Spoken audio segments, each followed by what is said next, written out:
This is Hannibal, the lead reporter, the HannibalTV.com, with my daily wrestling news update. The Smackdown rating this past Friday, February 7th, was 0.75, so still about 25% off the one that Fox was looking for. So WWE can't be very happy about that. And another thing that they're probably not happy about, definitely aren't happy about, is New Japan Pro Wrestling is returning to Madison Square Garden August the 22nd. Now, the Hannibal TV, if you search Ring of Honor, the Hannibal TV, we had very good coverage of the first Madison Square Garden show that New Japan presented in association with Ring of Honor.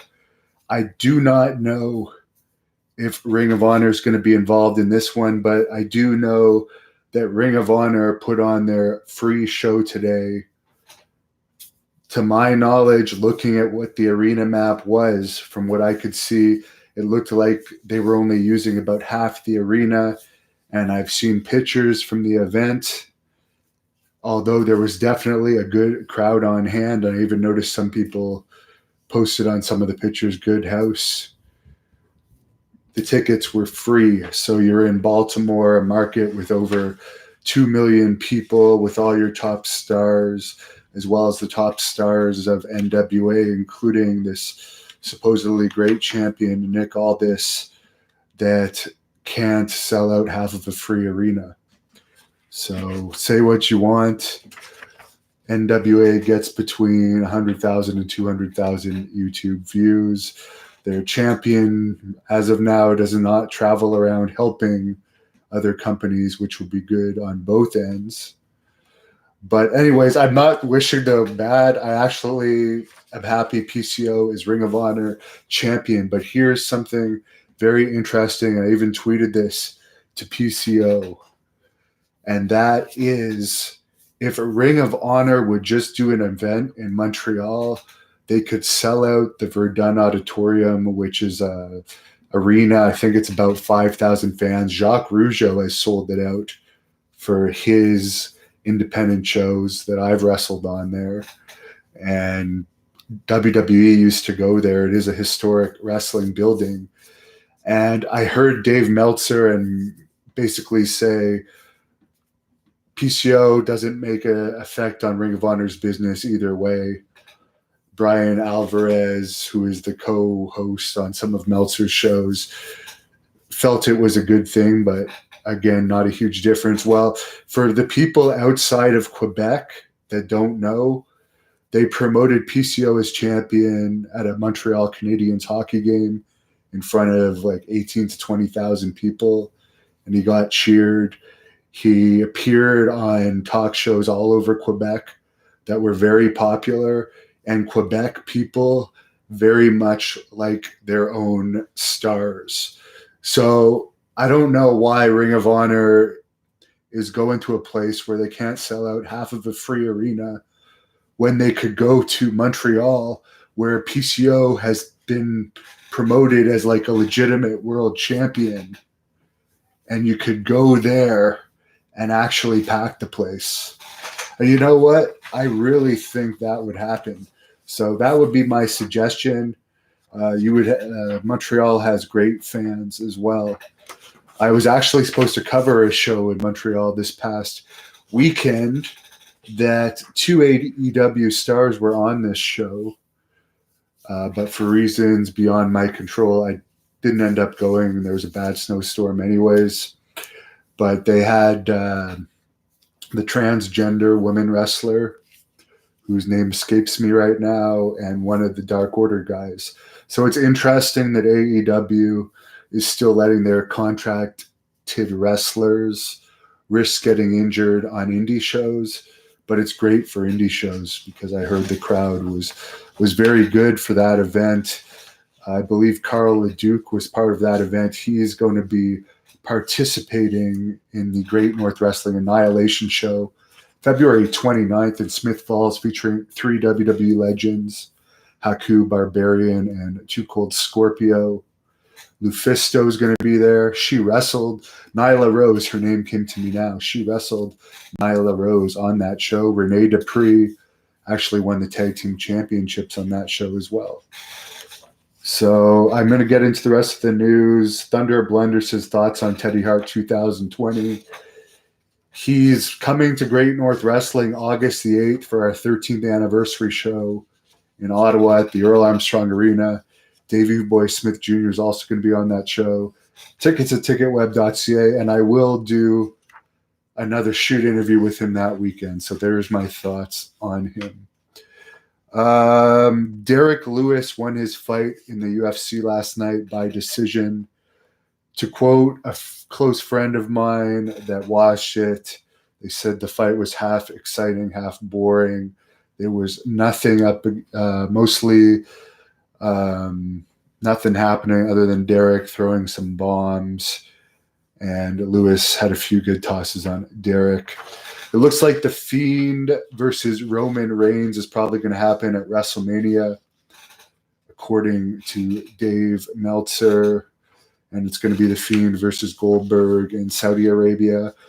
Tomorrow, too, they're also going to announce where WrestleMania 37 is. Los Angeles is supposedly one of the rumored places where it could be taking place. And, of course, another huge event in LA, March the 27th, PCW Ultra returns to LA. Luchasaurus and Marco Stunt are going to be on that show. Speaking of AEW wrestlers wrestling in other countries, they're going to be wrestling the Almighty Sheik, Joseph Samel, and Jacob Fatu. Shane Douglas is wrestling the Blood Hunter on that show, and it's going to be a huge event. Alex Hammerstone, Mecha Wolf, the list goes on and on. PCWUltra.com has all the info, and I'm going to be there getting interviews. So I might actually be interviewing, if I'm lucky, Marco Stunt and Luchasaurus. According to Meltzer, the ultra-violent stuff in AEW, such as the match that took place between Moxley and Omega, is going to be on the pay-per-views because TNT might have an issue with that. TNT apparently also might have issues with like intergender matches where men are beating up women. So we may not see a lot of intergender wrestling in AEW on their Dynamite show, even though Kenny Omega is a big fan of it, apparently. Regarding the John Jones fight last night, Mark Coleman, a guy I've done an extended career interview with, you can look it up on this channel, had this comment about the fight. There is a new scoring system coming soon in the UFC. It's needed. Better judges as well. I wouldn't have wanted to be one in the main event. So effing close, maybe a draw. Who you got? Run it back for sure. That's what Mark Coleman said. He also said it was a great fight. So that's his opinion on it. And his opinion is worth more than mine when it comes to MMA. So I will leave it at that. I'll answer a couple of your questions. That was the main news for the day. WWE, like, their Smackdown taping that just happened last fall in Madison Square Garden was the lowest attended television taping from the WWE ever in Madison Square Garden. So it's going to be interesting if New Japan sells out quickly again. One other thing I forgot to mention about Dave Meltzer, and if you're wondering, I'm getting ready to fucking hit my punching bag, get rid of some aggression.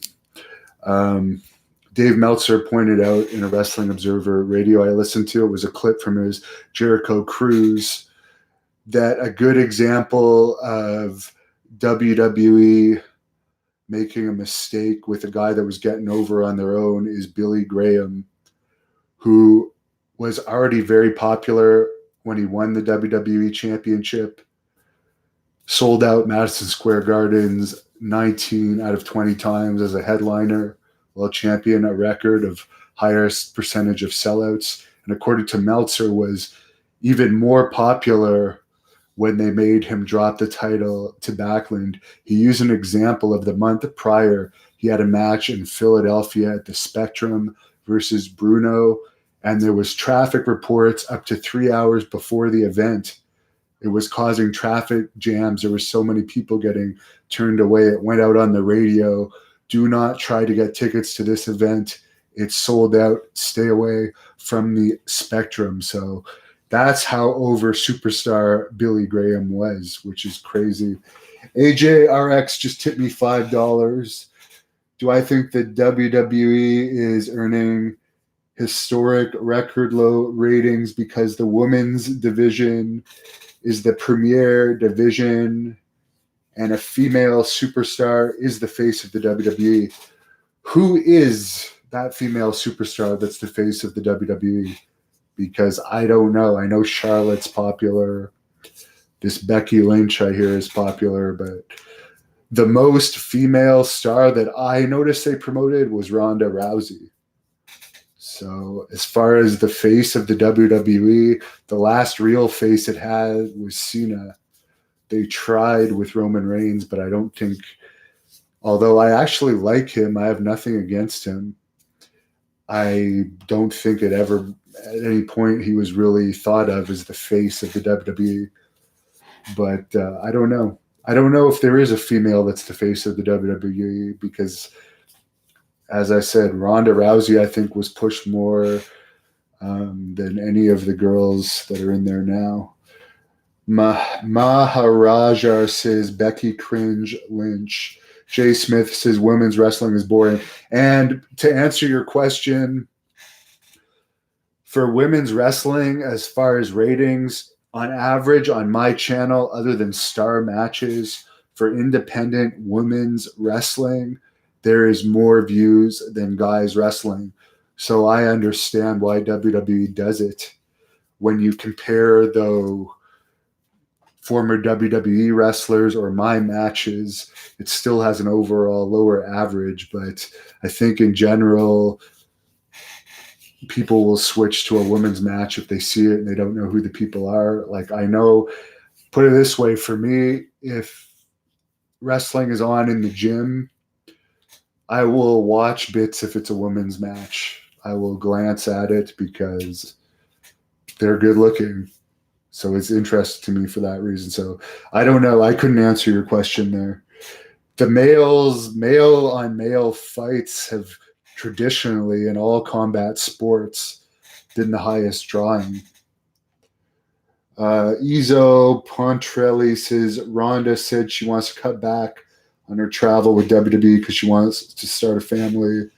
AJRX, another $2 tip, so $7. Thank you.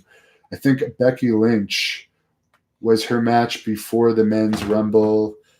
I'll look that up for you, and I will answer on the next podcast. So thanks a lot. I got training to do, smashing some stuff. Talk to you guys after.